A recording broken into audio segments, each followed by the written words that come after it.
MMA Al Dente. I'm here to talk about Guram Kutateladze versus Jordan Vucenic. My prediction for the fight is Guram wins the decision. I'm not too confident in that, but I'm not shying away from it either. I'll be looking to bet on that. I do think Guram should win, but the only doubt I have in that, well, there's two sources of doubt. The fact that Jordan is taking this fight on short notice. He's a guy who has so far been durable. His two losses are by decision, and he's been in some tough spots in a bunch of his wins, and he's come through without ever getting finished. But here he's taking the fight on short notice. He might collapse in round 3, for all I know. And for Guram, my faith in him overall as a fighter is still there because it was sky high after his first 2 UFC fights. But of course, after he collapsed in the Elvis Brenner fight, there's a little bit of doubt altogether in him. And of course, I haven't seen him since then, and that was a while ago. But I still favor him to win. The upside is there, and I did think so highly of him, even though he was 1-1 in those first 2 UFC fights. They were against Damir Ismagulov and Mateusz Gamrot, who's probably going to be fighting for the title soon in the next year, I'd guess. And Guram, I mean, you could argue he won or lost both of them, frankly. They were both razor-thin fights, but he showed to be a real workhorse and incredibly skilled. On the feet, on the ground, on his back, whatever. Gamrot took him down relentlessly, and he had an answer every time. Slowed down maybe a little bit in the end, but elbows from his back, omoplatas and submission escapes, stuff in the head and getting up. Guram just didn't stop working, and he seems to be like a tough guy to dominate and really hold down.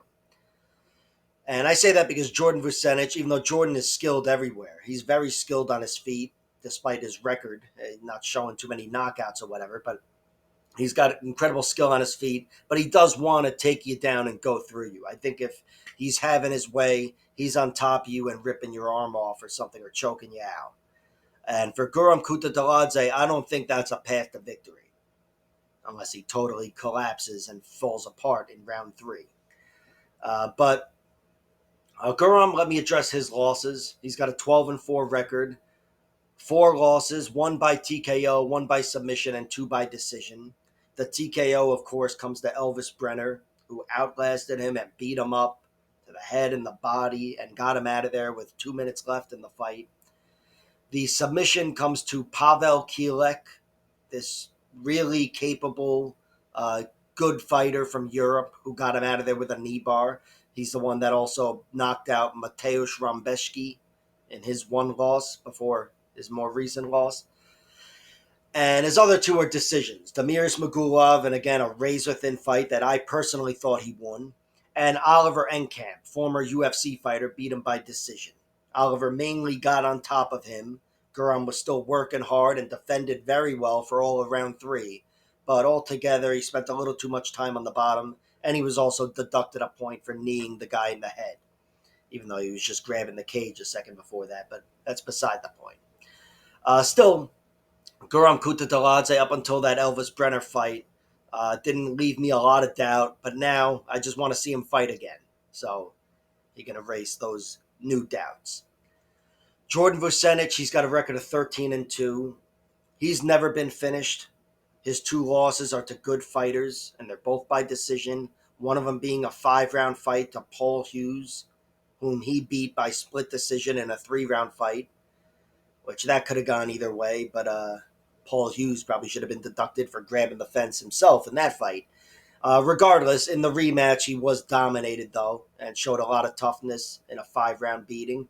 And against this guy, Luke Ord, that was in 2018, that's his first loss.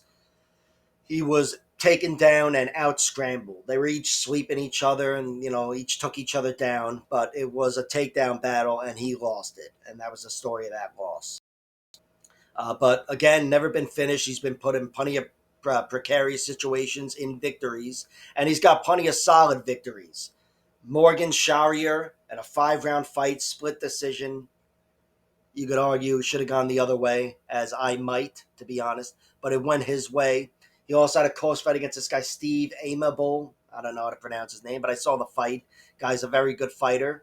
And Could have gone either way, but it went his way. And against Paul Hughes, another one that could have gone either way. But those are three very good fighters. Those are important fights, championship level fights anyway. Only one of them was for the belt, where he took the title from Morgan Charrier.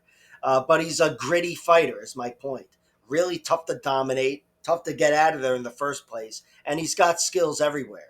He's only showing 2 TKOs, and they're both very early in his career. But he's got more knockouts as an amateur. And you know what? I was saying the same type of shit about Elvis Brenner before he fought Guram Kutateladze. I remember saying he's got no chance of knocking him out. I mean, let's start with that, and look how it finished. So if he gets anybody tired, his hands are sharp. That's my point. He only has these 2 knockouts, but you could see in these longer, grueling, high-level fights, he still has technique down the stretch. He's a good striker, even though I do think he's a better grappler. And he's been winning a lot by submission, but over a lesser competition. Since that last loss to Paul Hughes, which is a few years ago now, he's been fighting shittier competition and largely walking through them. But I don't think he's going to walk through Guram Kutateladze, and if he's able to get him on his back, he's definitely not going to go through him with a submission. Like I said, Guram is a better grappler than he appears to be. I believe his record shows only 1 submission, and it's in his first win. But he's got more skills than that, and definitely defensively, he's a tough guy to conquer.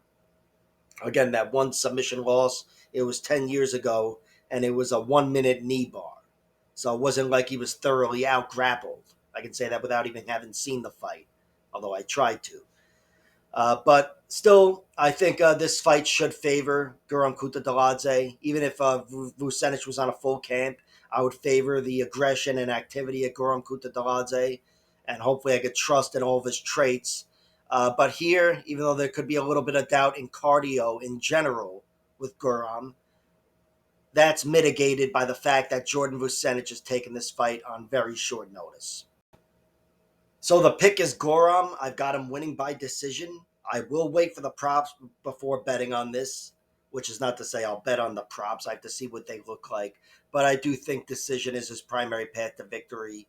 And, a lot of that is based on the toughness I've seen from Jordan Vucenic, which he's shown again in plenty of his victories as well as both of his defeats.